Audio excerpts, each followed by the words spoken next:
तो फ्रेंड्स, अब हम बात करने वाले हैं हमारा दूसरा सेंटेंस जिसका नेम है इंट्रोगेटिव सेंटेंस।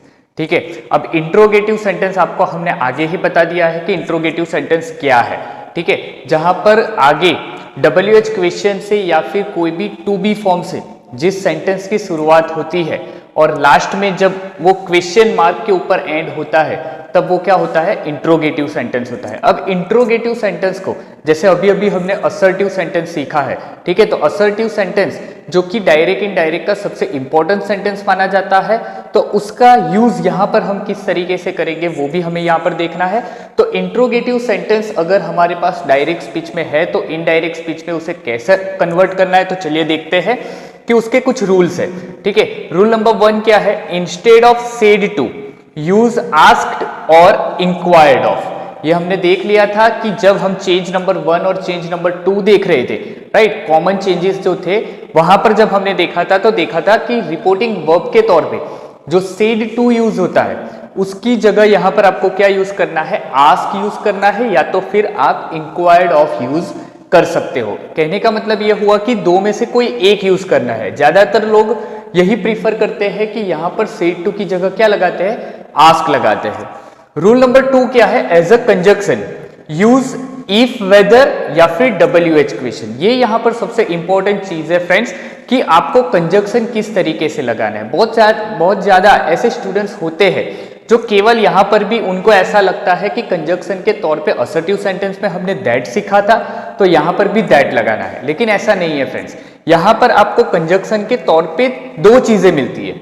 यहां पर भी कंफ्यूजन रहता है कि कौन सा यूज किया जाए, तो यहां पर मैंने लिख के रखा है, आपको बहुत ही अच्छे से समझ में आ जाएगा कि इफ या वेदर, इफ और वेदर दोनों एक साथ में यूज नहीं करना है। ठीक है, या तो आप इफ यूज कर सकते हो या तो आप वेदर यूज कर सकते हो। ठीक है, और वो भी कब करना है, जब sentence reported speech, interrogative sentence की जो रिपोर्टेड स्पीच होती है उसकी शुरुआत अगर किसी भी टू बी से हुई है।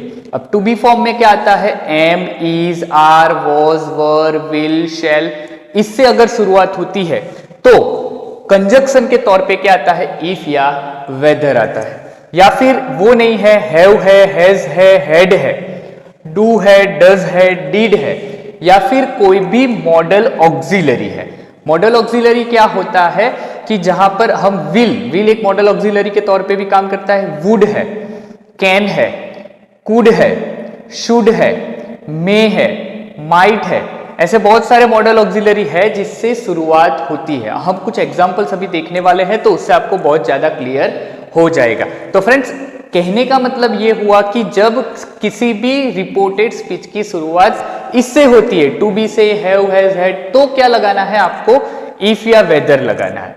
और अगर रिपोर्टेड स्पीच की शुरुआत कोई WH क्वेश्चन से होती है, WH question who, what, why, where, when, how much, how long, how often, बहुत सारे हैं, राइट। तो यहां पर मैंने लिख के रखा है कि कुछ ऐसे यहां पर है जो हम डे टू डे लाइफ में यूज करते हैं। तो ऐसा अगर सेंटेंस की शुरुआत कई WH क्वेश्चन से हुई होती है तो वहां पर क्या लगाना होता है आपको, WH क्वेश्चन खुद क्या बन जाएगा, एक कंजक्शन बन जाएगा। तो आगे देखते हैं rule number 3, turn the reported speech of a direct speech into assertive sentence. देखो फ्रेंड्स, यहां पर भी क्या आया है, असर्टिव सेंटेंस आया है। इट मींस कहने का मतलब अगर आपको अच्छे से असर्टिव सेंटेंस आया होगा तभी जाकर आपको इंट्रोगेटिव सेंटेंस अच्छे से समझ में आएगा। अब ये रूल यहां पर इतना इंपॉर्टेंट क्यों है, ज्यादातर स्टूडेंट्स है जिनको डायरेक्ट इनडायरेक्ट स्पीच थोड़ी बहुत आती है वो ये रूल का यूज नहीं करते, बट उनको भी मैं कहना चाहता हूं कि आप सबसे पहले थोड़ी सी भी मिस्टेक ना रहे इसके लिए आप ये रूल जरूर से अप्लाई कीजिए। ठीक है, किस तरीके से करना है मैं आपको बताऊंगा कि आपको रिपोर्टेड स्पीच का जो डायरेक्ट स्पीच है, डायरेक्ट स्पीच का जो रिपोर्टेड स्पीच है उसे आपको असर्टिव सेंटेंस में पहले कन्वर्ट कर देना है फ्रेंड्स। ठीक है, रूल नंबर 4 जो हमारा है वो कॉमन रूल जो असर्टिव सेंटेंस में हमने देखा था वही चेंज है, changes in tense, pronoun and nearest word are as applicable. It means assertive sentence में भी यही रूल आपको देखने को मिला था कि रूल नंबर जो चेंज नंबर हमारे 3, 4, 5 थे वो यहां पर आपको एज एप्लीकेबल, इट मींस जैसे जैसे सेंटेंस में चेंजेस आते रहते हैं वैसे वैसे आपको चेंजेस करने होते हैं फ्रेंड। तो ये थे केवल रूल्स राइट, कि किस तरीके से आपको इंट्रोगेटिव सेंटेंस का डायरेक्ट स्पीच जो होता है उसे आप इनडायरेक्ट स्पीच में कन्वर्ट कर सकते हो। अब यहां पर मैंने कुछ चीजें लिखी है, आप देख सकते हो कि turn the following sentences into assertive sentence. तो भाई अब हम यहां पर देखते हैं कि ऐसे सेंटेंस अगर हमारे पास आते हैं तो हमें उसे असर्टिव में कैसे चेंज करना है। तो फ्रेंड यहां पर मैंने पहला सेंटेंस लिखा है, do you like to play cricket. अब do you like to play cricket, ये एक सेंटेंस कैसा है, इंट्रोगेटिव सेंटेंस है। अब ये इंट्रोगेटिव सेंटेंस है, कैसे पता चलता है कि, क्योंकि यहां पर आप देखो, यहां पर WH क्वेश्चन नहीं है बट टू बी फॉर्म है, ठीक है। यहां डू से शुरू हुआ है और डू कहां पर था हमारा, आप यहां पर देख सकते हो, यहां पर डू है, ठीक है। तो ये सेंटेंस भी क्या है, इंट्रोगेटिव सेंटेंस है। और पीछे आप देख सकते हो यहां पर क्या है, क्वेश्चन मार्क है। तो ये सेंटेंस कैसा हुआ, इंट्रोगेटिव सेंटेंस हुआ। वैसे ही दूसरा सेंटेंस है, does she help her mother, वो भी इंट्रोगेटिव सेंटेंस है। Did you invite her to the party, ये भी एक इंट्रोगेटिव सेंटेंस है। Have you finished your work, ये भी अगेन एक इंट्रोगेटिव सेंटेंस है। कैन ही स्पीक इंग्लिश, ये भी एक इंट्रोगेटिव सेंटेंस है, ठीक है। तो यहां पर अब आप ऐसा सोचोगे कि यहां पर WH क्वेश्चन तो कोई आया नहीं, ठीक है। तो अगर हमें यहां पर WH क्वेश्चन लगा देना है तो हम नॉर्मल भी लगा सकते हैं कि what do you like to play cricket, does she help her mother, when does she help her mother. तो आगे मैंने क्या लगा दिया, व्हेन लगा दिया। तो ये यहां पर WH क्वेश्चन हो चुका है। लेकिन हमें केवल ये समझना है अभी कि आप जब ऐसे सेंटेंसेस आते हैं तो आपको इसे असर्टिव में कैसे चेंज करना है, ठीक है। अब वैसे भी WH क्वेश्चन आएंगे तब हम उसे भी चेंज करेंगे, किस तरीके से करना है तो आप देख लेना वो, ठीक है। तो अभी हमारे पास ये एक सेंटेंस है, do you like to play cricket. तो इस सेंटेंस को हमें चेंज करना है और चेंज करने का मतलब क्या है, असर्टिव में चेंज करना है। तो असर्टिव में चेंज करने का मतलब क्या हुआ कि मुझे सबसे पहले क्या चाहिए, सब्जेक्ट चाहिए, उसके बाद वर्ब चाहिए और उसके बाद मुझे क्या चाहिए, ऑब्जेक्ट चाहिए। तो सबसे पहले तो यहां पर देख लेते हैं, ये सब्जेक्ट नहीं है और मुझे ये मिटाना है। पहली बात तो ये हुई कि ये जो कोटेशन है, ठीक है, ये जो हमारे पास है उसे हमें मिटाना है। अब ये मिटाना है तो हम क्या करेंगे, तो पहली चीज मैं यहां से डू भी मिटा दूंगा, ठीक है। अब क्वेश्चन मार्क हटाना है, ये भी हटाना है। तो अब नॉर्मली आप देखोगे मुझे सबसे पहले असर्टिव बनाने के लिए चाहिए क्या, सब्जेक्ट चाहिए। तो मेरे पास सब्जेक्ट आ गया है यू, वर्ब भी आ गया है लाइक टू प्ले क्रिकेट, और मुझे क्या चाहिए था आखिर में, फुल स्टॉप चाहिए था और वो फुल स्टॉप भी मुझे मिल चुका है। तो देखो फ्रेंड्स, मैंने केवल दो चीजें हटाई है और सीधा ये सेंटेंस क्या बन गया है, असर्टिव सेंटेंस बन गया है, ठीक है। अब सेम चीज यहां पर लेते हैं, does she help her mother. अब नॉर्मली हम ये देखते हैं कि डू को मैंने मिटाया जब, ठीक है, तो यहां पर कुछ इफेक्ट होनी चाहिए थी, ठीक है। अब आपको अगर छोटे थे तब आपने रूल सीखे थे, ठीक है, how to change singular into plural, right. तो वही रूल यहां पर, वो जो बेसिक रूल हमारा ग्रामर का है वो यहां पर हम अप्लाई करते हैं। लेकिन अब डू को निकाला तो मुझे लाइक को एस या ईएस लगाना पड़ेगा, ठीक है, क्योंकि ये प्रेजेंट टेंस में होता है तो मुझे यहां एस और ईएस लगाना पड़ेगा। लेकिन मैंने यहां पर नहीं लगाया है। क्यों नहीं लगाया है फ्रेंड्स, क्योंकि इसके आगे जो सब्जेक्ट वर्ब एग्रीमेंट आपने सीखा होगा तो आपको पता होगा कि यू के साथ हमेशा मेन वर्ब ही आता है, उसके साथ एस ईएस आता नहीं है। तो सेम चीज यहां पर देखते हैं, मुझे does she help her mother, मुझे ये हटा देना है और ये हटा दूंगा। तो क्या हो जाएगा, सी हेल्प हर मदर। ये तो सेम ऊपर जैसा सेंटेंस हो गया, सी हेल्प हर मदर। लेकिन सब्जेक्ट वर्ब अग्रीमेंट के साथ हम जाते हैं तो ये डू और डज निकाल के हमें क्या लगाना होता है, एस या ईएस लगाना होता है। लेकिन यहां पर यू था, वो सेकेंड पर्सन था। हम जब थर्ड पर्सन की बात करते हैं तभी वहां पर हम एस या ईएस लगाते हैं। तो सी क्या होता है, थर्ड पर्सन सिंगुलर होता है, इसीलिए हम यहां पर क्या लगाएंगे, एस लगाएंगे। तो क्या हो गया, सी हेल्प्स हर मदर। ये बहुत ही इंपॉर्टेंट चीज है आपको जब आप कन्वर्ट करते हो असर्टिव सेंटेंस में फ्रेंड्स। वैसे ही आगे देखते हैं, did you invite her to the party. अब ये दो सेंटेंस जो पहले थे वो प्रेजेंट टेंस के थे। अब जो सेंटेंस है वो क्या है, पास्ट टेंस का है। तो मुझे सेम चीज यहां पर करनी है, मैं भी यहां से ये निकाल दूंगा, क्वेश्चन मार्क निकाल दूंगा। तो अब क्या बचेगा, यू। अब ये V1 है तो ये पास्ट में है, तो मैं did निकालते हैं तो क्या हो जाता है, V2 हो जाता है। तो मैं यहां लिख दूंगा you invited her to the party। और मुझे वापस से लास्ट में क्या मिल गया है, फुल स्टॉप मिल गया है। इट मीन्स ये फुल स्टॉप मिला है तो सेंटेंस कैसा हुआ, असर्टिव सेंटेंस हुआ है। आगे देखते हैं, have you finished your work. अब जबकि मैं यहां से हैव निकाल दूंगा और ये क्वेश्चन मार्क निकाल दूंगा तो मेरे पास कोई हेल्पिंग वर्ब नहीं बचेगा।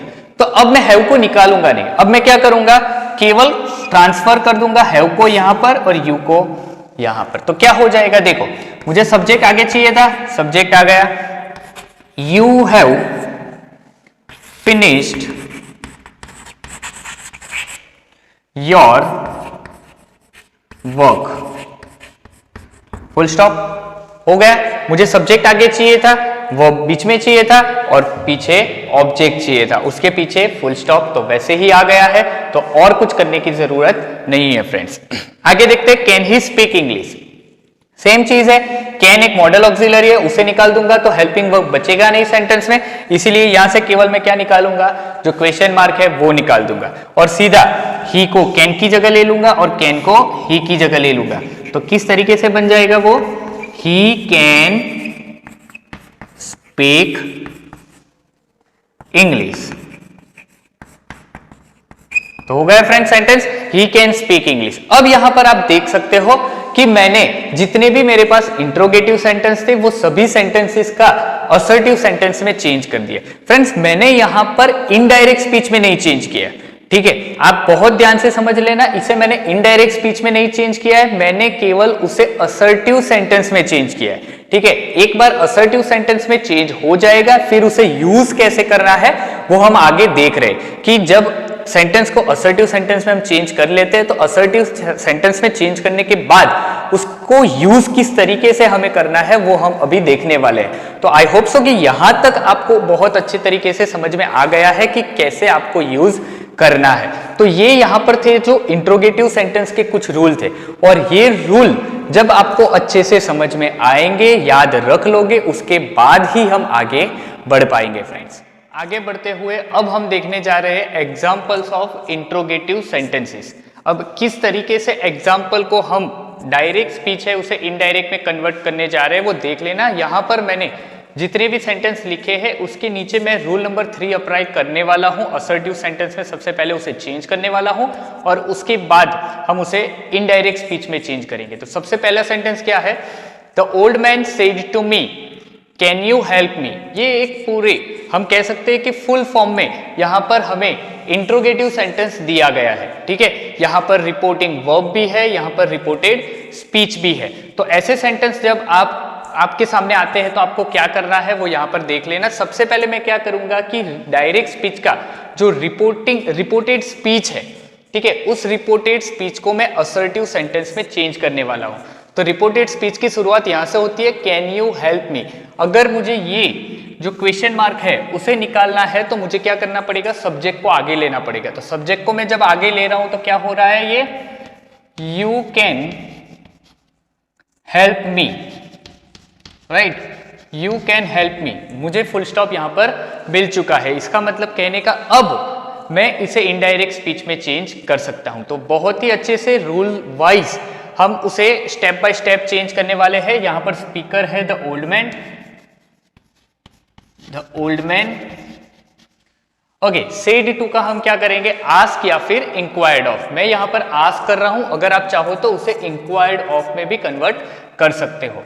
द ओल्ड मैन आस्क्ड, अब यहां पर सेड टू का किया है तो टू वापस से लगाना नहीं है, मी, ठीक है, the old man asked me, इतना हो चुका है। कंजक्शन के तौर पे अब हमें वापस से कहां देखना है, रिपोर्टेड स्पीच में ही देखना है, यहां पर देखना, असर्टिव सेंटेंस में देखना नहीं है। तो रिपोर्टेड स्पीच में अगर यहां पर कैन है, राइट, तो कैन एक मॉडल ऑक्सिलरी है, तो मॉडल ऑक्सिलरी होने के नाते अब यहां पर हम WH क्वेश्चन यूज कर सकेंगे नहीं। तो मुझे क्या यूज करना है, इफ या वेदर यूज करना है। मैं यहां पर क्या यूज कर रहा हूं, इफ यूज कर रहा हूं। आप चाहो तो यहां पर वेदर भी यूज कर सकते हो। The old man ask me if, अब यहां से हम कहां जाएंगे, असर्टिव सेंटेंस के ऊपर जाएंगे। अब हमें ये देखने की जरूरत नहीं है, अब हम ये देखेंगे you can help me. You किसके लिए था, मेरे लिए था, तो उसने मेरे लिए यू यूज किया है।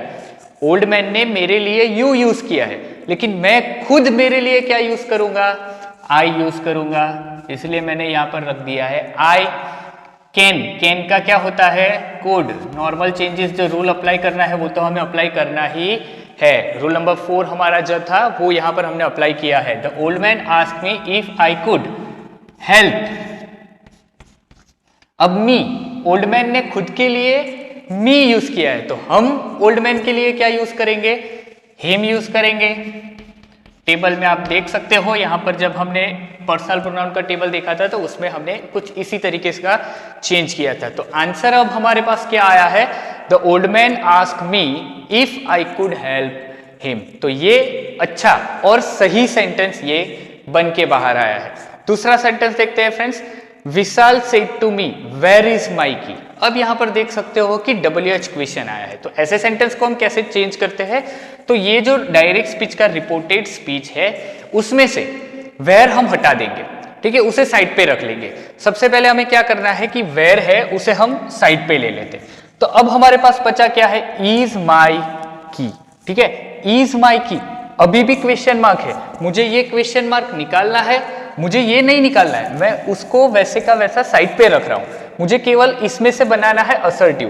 तो ये तो हेल्पिंग वर्ब हो जाएगा, तो माई की एक सब्जेक्ट है तो सब्जेक्ट आगे आएगा और फिर हेल्पिंग वर्ब। भले ही हमारे पास ऑब्जेक्ट नहीं है, क्योंकि वेयर से क्वेश्चन पूछा गया है तो हमारे पास ऑब्जेक्ट रहने वाला नहीं है, ठीक है। तो यहां पर मैं असर्टिव कैसे बनाऊंगा, माई की इज, तो असर्टिव क्या बना, माई की इज, मुझे फुल स्टॉप वहां पर केवल लगा देना है। तो क्या हो जाएगा, ये भले ही इनकम्प्लीट सेंटेंस है, ठीक है, लेकिन यहां पर हमारे जो रिपोर्टेड स्पीच में जितना पूछा गया था उतना ही हमने लिया है, ठीक है। जब आंसर देंगे कि माई की इज ऑन द टेबल, तो ऑन द टेबल वो ऑब्जेक्ट वहां पर आ जाएगा, लेकिन वो ऑब्जेक्ट हमें यहां पर जरूरत नहीं है, केवल हमने ये जो रिपोर्टेड स्पीच है उसका असर्टिव किया है।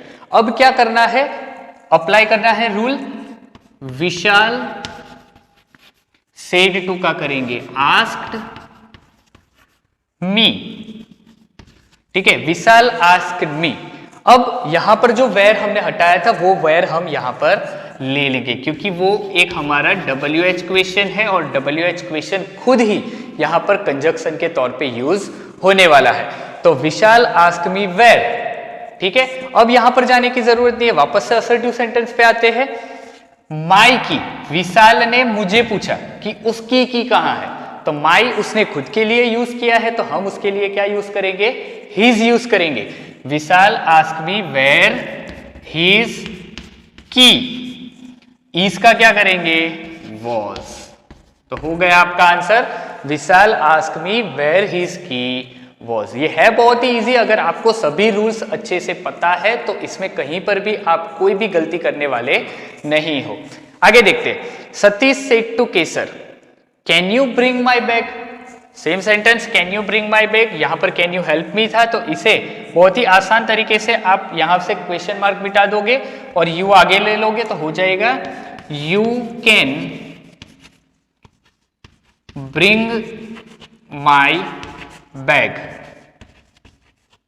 हो गया, you can bring my bag. अब आंसर बनाते हैं इनडायरेक्ट स्पीच कैसे, सतीश आस्क्ड केसर। अब यहां पर कैन से शुरू हुआ है तो हम इफ या वेदर लगाएंगे, मैं यहां पर लगा रहा हूं इफ, तो सतीश आस्क्ड केसर इफ। अब हम कहां जाएंगे, असर्टिव सेंटेंस पे जाएंगे। अब यू है, सतीश ने केसर को यू किया है, तो हम केसर को क्या बताएंगे, सी, राइट। कैन का क्या होगा, कुड। अब ये भी V1 है, तो ये अब कैन मॉडल ऑक्सिलरी है तो ब्रिंग V1 होगा, तो कुड भी एक मॉडल ऑक्सिलरी है तो उसके बाद V1 ही रहता है, तो यहां पर ब्रिंग माई बैग। सतीश ने खुद की बैग को माई बताया है, तो हम सतीश की बैग को क्या बताएंगे, हिज बताएंगे, तो यहां पर हिज बैग। सॉरी, यहां गलती से बैग हो गया था। ठीक है, तो Satish asked Kesar if she could bring his bag. तो ये आंसर हुआ कि Satish asked Kesar if she could bring his bag. तो ये आंसर हुआ है। आगे देखते हैं। Kinjal said to Megha how are you. Again WH question आया है हाउ आर यू। तो हम यहां पर क्या करेंगे, हाउ को ढक देंगे, बचा क्या आर यू, तो यू आर हो जाएगा। असर्टिव करना है तो, क्योंकि हमें यहां से क्या हटाना पड़ेगा, ये जो क्वेश्चन मार्क है उसे हटा देंगे, तो यू आर। भले ही इनकम्प्लीट सेंटेंस है लेकिन यहां पर हमारे लिए जो रिपोर्टेड स्पीच था उतना ही हमें लेना है, तो हमने यहां पर वो ले लिया है। अब आंसर कैसे बनाएंगे, किंजल आस्क्ड मेगा। अब कनेक्टर लगाएंगे, क्या हाउ लगाएंगे, हाउ यू आर, तो यू कौन है, मेगा है, तो सी, और आर का क्या होगा, वॉस। आर अब नॉर्मल यहां पर फ्रेंड्स देखना, यू किया है, यू के साथ आर आता है, ठीक है, तो यू के साथ तो हमने आर लगा दिया है, you is always followed by are, you के साथ इज नहीं लगता है। यहां पर हमने सी लगाया है, अब सी लगाया है तो सी के पीछे हम आर या वर लगा सकते नहीं है। आर का नॉर्मल क्या होता है, वर होता है, लेकिन सी के साथ हम वर लगा सकते नहीं है। सब्जेक्ट वर्ब अग्रीमेंट के नियम के हिसाब से यहाँ पर जो सब्जेक्ट है, ठीक है, उसके साथ वर्ब अग्री करना होना चाहिए। तो यहाँ पर she is a third person singular, तो उसके पीछे हम क्या लगाएंगे, वॉज लगाएंगे। तो यहाँ पर ये भी चीज आपको अच्छे से ध्यान में रखनी है फ्रेंड्स। तो आगे देखते हैं, Parth said to Kavya have you sent my message to your father. ये थोड़ा सा लंबा सेंटेंस है, तो ऐसे ही सेंटेंस, थोड़े बहुत हार्ड सेंटेंस आपको आएंगे, ठीक है, तो ऐसे ही सेंटेंस हम चेंज करते हैं कि Parth said to Kavya have you sent my message to your father. अब ये सेंटेंस है have you sent my message, तो यहां पर मुझे केवल क्वेश्चन मार्क हटाना है और हैव को यू की जगह, यू को हैव की जगह ले लूंगा, तो क्या हो जाएगा, you have sent my message to your father. तो ये हमारा क्या हो गया है, असर्टिव सेंटेंस हो गया है फ्रेंड्स। तो असर्टिव सेंटेंस को अब इनडायरेक्ट स्पीच में चेंज करते हैं, पार्थ सेड टू का करेंगे आस्क्ड, किसे बताया है, काव्या।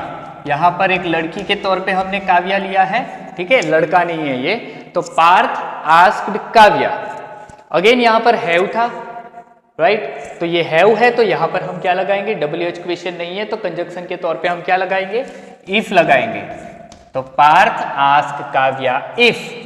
अब कहां आएंगे, यू, राइट, तो यू मीन्स कौन, काव्या, तो यहां पर क्या आएगा, इफ सी, हैव का हेड, अब हैव के साथ V3 तो हेड के साथ भी V3, सेंट, तो Parth asked Kavya if she had sent my message, Parth ने खुद के लिए माई, तो हम पार्थ के लिए his message to your father. Your father means किसके, काव्या के, तो to her father. Parth asked Kavya if she had sent his message to her father. तो ये क्या हो गया, हमारा आंसर हो गया कि Parth asked Kavya if she had sent his message to her father. आगे देखते हैं friends, Bhumi said to Badal what is your problem. अब व्हाट है तो व्हाट को दब देंगे, इज योर प्रॉब्लम, तो योर प्रॉब्लम एक साथ है तो योर प्रॉब्लम आगे ले लेंगे, तो यहां पर क्या होगा, योर प्रॉब्लम इज हो गया। तो यहां पर अब सीधा सेंटेंस में उसे रख देंगे, भूमि, चलो अब यहां पर हम इंक्वायर्ड ऑफ लेते हैं, भूमि इंक्वायर्ड ऑफ बादल व्हाट है, तो इफ लगाने की जरूरत नहीं है, व्हाट, योर मीन्स बादल का, तो यहां पर बादल के लिए हिज प्रॉब्लम, इसका क्या हो जाएगा, वॉज हो जाएगा। तो आंसर हो गया, भूमि इंक्वायर्ड ऑफ बादल व्हाट हिज प्रॉब्लम वॉज। ठीक है, लास्ट वाला सेंटेंस देखते हैं, मनन सेड टू मन when do you get up daily, तो यहां पर व्हेन है, मैं केवल यहां से क्वेश्चन मार्क हटा दूंगा, ठीक है। व्हेन को, अब ये सेंटेंस दो तरीके से बनेगा फ्रेंड्स, देखना, ये मैंने हटा दिया है, तो अब भी बचा क्या है, do you get up daily.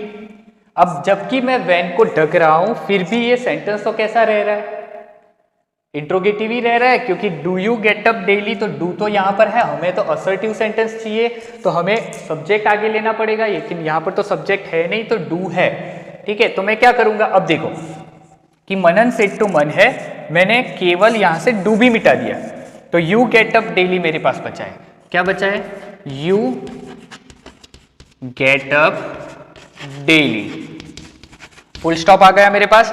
तो इसका मतलब ये हुआ कि अब मुझे यहां पर आगे कुछ नहीं करना है, यहां पर केवल यू गेट अप डेली आ चुका है, मैं सेंटेंस को आसानी से बना पाऊंगा। किस तरीके से फ्रेंड्स, मनन सेड टू का होगा आस्क्ड मन। फ्रेंड्स नेम मैंने कुछ इस तरीके से लिए है, दोनों एक सिमिलर जैसे लग रहे हैं, लेकिन ये मनन है, ये मन है, ठीक है। तो मनन आस्क्ड मन, हमारे पास WH क्वेश्चन कंजक्शन के तौर पे है, तो व्हेन, अब व्हेन लगा के हम यहां पर आएंगे, यू का क्या करेंगे, यू किसके लिए है, मन के लिए है, तो when he, right, get up, जो कि एक V1 है, तो उसे हम किस में चेंज करेंगे, V2 में चेंज करेंगे, तो मनन आस्क मन when he got up, daily का क्या रखेंगे, डेली, ठीक है। तो ये एक आंसर हुआ आपका प्रोबेबल आंसर। अगर दूसरा आंसर बनाना है, डू को नहीं निकालना है, तो किस तरीके बनेगा देखते हैं, मनन आस्क्ड मन व्हेन ही, अब डू का क्या करेंगे, डीड कर देंगे, व्हेन ही, अब डीड लगाया है तो हम इस सेंटेंस में गेट का गेट रहने देंगे, क्योंकि वो चेंज होगा नहीं, तो मनन आस्क्ड मन when he did get up daily. अब सेंटेंस के कंस्ट्रक्शन में आप देख सकते हो कि थोड़ा बहुत फेरफार हुआ है, ठीक है। यहां पर आपने डिड गेट अप किया है, यहां पर गॉट अप किया है, तो कहने का मतलब अगर आप देखोगे ध्यान से तो दोनों सेंटेंस पास्ट ही हो रहे हैं, ठीक है। हमने यहां पर V1 का V2 करके गॉट अप किया, ठीक है, डू को हटा दिया और यहां पर गॉट अप कर दिया, यहां पर हमने डिड लगा के V1 लगा दिया, तो डिड आया तो वो भी क्या हो गया है, पास्ट फॉर्म हो चुका है, और गॉट अप आया तो वो क्या हो चुका है, पास्ट फॉर्म हो चुका है। इट मींस कहने का मतलब दोनों सेंटेंस यहां पर कैसे है, बिल्कुल सही है, आप दोनों तरीके से ये सेंटेंस को बना सकते हो। तो ये था आपका एग्जाम्पल, कुछ मैंने यहां पर कुछ ऐसे ही एग्जाम्पल लेने का ट्राई किया है, ताकि आपको हर एक रूल के बारे में वो अच्छे से समझा सकूं फ्रेंड्स। तो आगे अब हम क्या देखने वाले हैं, इंपेरेटिव सेंटेंस, एक नया सेंटेंस जो कि है थर्ड सेंटेंस हमारा इंपेरेटिव सेंटेंस। तो इंपेरेटिव के सेंटेंस और उसके कुछ रूल्स देखेंगे फ्रेंड्स अब।